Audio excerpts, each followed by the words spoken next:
One. This is Michael Lovejoy here at the TTSO Studios here in Pleasantville, New Jersey at the Urban Bookstore, 2828 Old Turnpike Road. We're here with the illustrious Pastor Eric McCoy.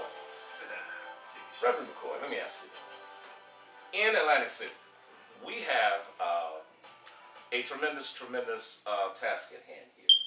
We have a separation of the two states, one called youth and one called the seniors. In your ministry, sir, in your idea and in your purview, what can we do to bridge the gap between the youth and the elders of the city to make it a better house and a better home for all involved? Sir, you've almost stumped me because it's such a great disconnect. What happened in all urban areas seemed like we procreated too fast, meaning that our grandmothers are now under 40. And so if no one's listening to the grandma, the mother, or the babies, there's a disrespect there. And the youth will not listen to our elders. We used to call them elders. And my 4-year-old asked me, what's an elder? Because she hears us call about elders in church. So when I told her, respect your elders, what's an elder? Because she could not associate the elder outside of a church. And being, as we thought, elders being an older, wiser, more affluent person to give us structure, give us discipline. And so the word respect, now I wish I had brought my respect campaign poster I bought, and we took the respect and we took it apart and had an acronym of respect and showed you what each one of the letters meant. And, and that's what the missing link is, the respect. And so what we can do is to bring the youth back to the senior citizen places and make them do some kind of community service without saying community service, but getting them acclimated by being around the elders again, because we just disconnected them. We didn't put them away, and we don't allow them to have any input other than the ones that are raising the children. The ones that the mothers are displaced and the father, only them, but the other ones that we've just taken them out, and so they have no significant means to our society anymore. They're just old people instead of wealth of information containers that we should look at to grow. And just like our African proverbs, they used to recite the history. Yes, sir. Yes, sir. They used to tell you where you're going at because they've been there.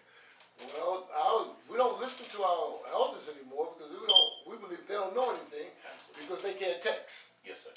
Well, I'm sitting here listening to my brother here because it's very important for me to listen because he's a man that's speaking from his heart and from his experiences here in this ministry here in the Atlantic City area. Now, let me ask you another question, sir. In reference to the young black male, what can we do? Boots on the ground to help get him turned around. Because it seems as though he's going in a direction that may cause him his own destruction. And if we don't stem this tide, then we all may be suffering from a period of time where we may have a tremendous shortage of young black men that's viable, ready to marry, ready for education, ready to build. What can you say? Every time we go into the community, they cry out, we need jobs. We want jobs. And we don't have any jobs for them because we've outsourced everything in the United States. And that's the problem. We need to get industry back into our community. We need to go back like places like this. When I stepped in here, I stepped back into the 70s before I went to Marine Corps. I said, wow, this is the 70s where we had something. This was us, and we can't find us anymore. In Atlantic City, we don't have a corner store. We're trying to get one now, but if you look at the whole city, you find one, tell me that there's a corner store that's operating like a Cedar Mart. And I hate to give them, I have nothing against Cedar Marts. But if you look at anybody that's in any kind of business school, they'll tell you that they can't exist because you do not open up one store across the street from another store. You can't open up. If so many square blocks, you have so many, because you compete against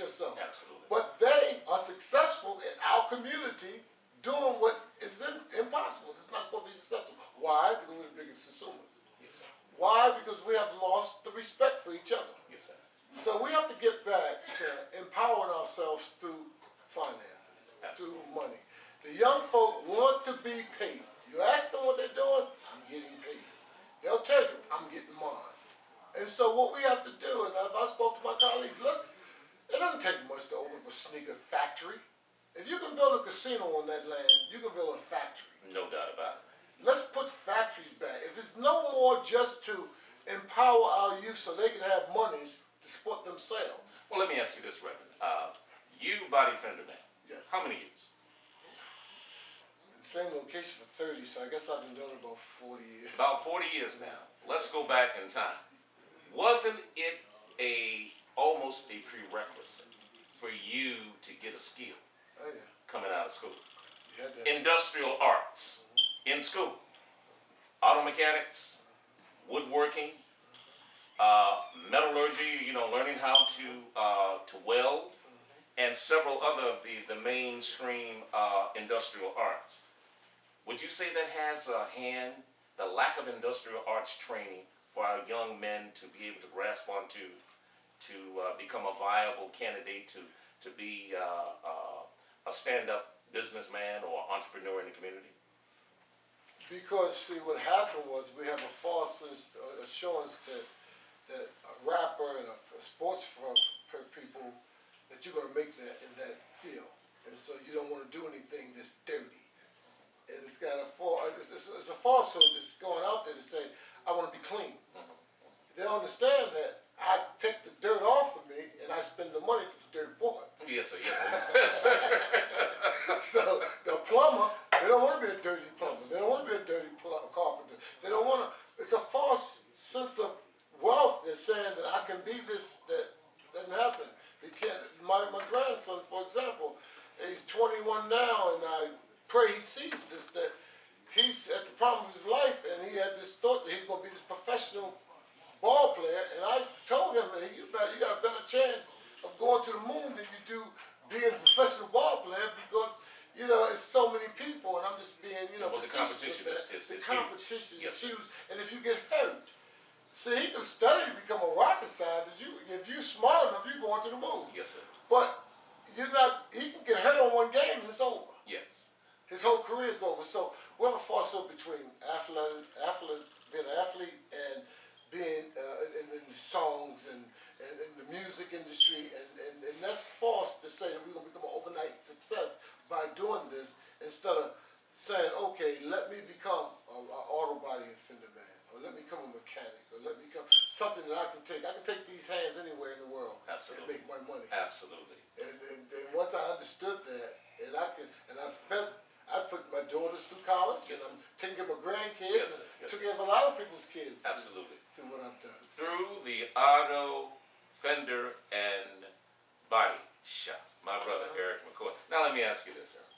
We have the opportunity at this particular point in time, maybe, to come up out of this lethargy as far as business and being able to own through a program that has taken a great amount of steam now. It's called the Economic Blueprint. That's given by Mr. Farrakhan, talking about the 3-year economic plan.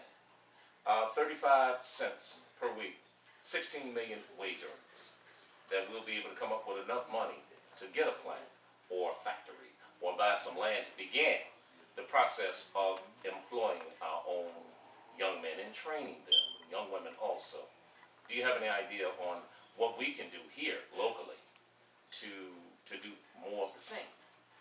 Well, now everyone understands our economic power, our buying power, Yes, sir. and you understand our voting power. Yes, sir. You understand that?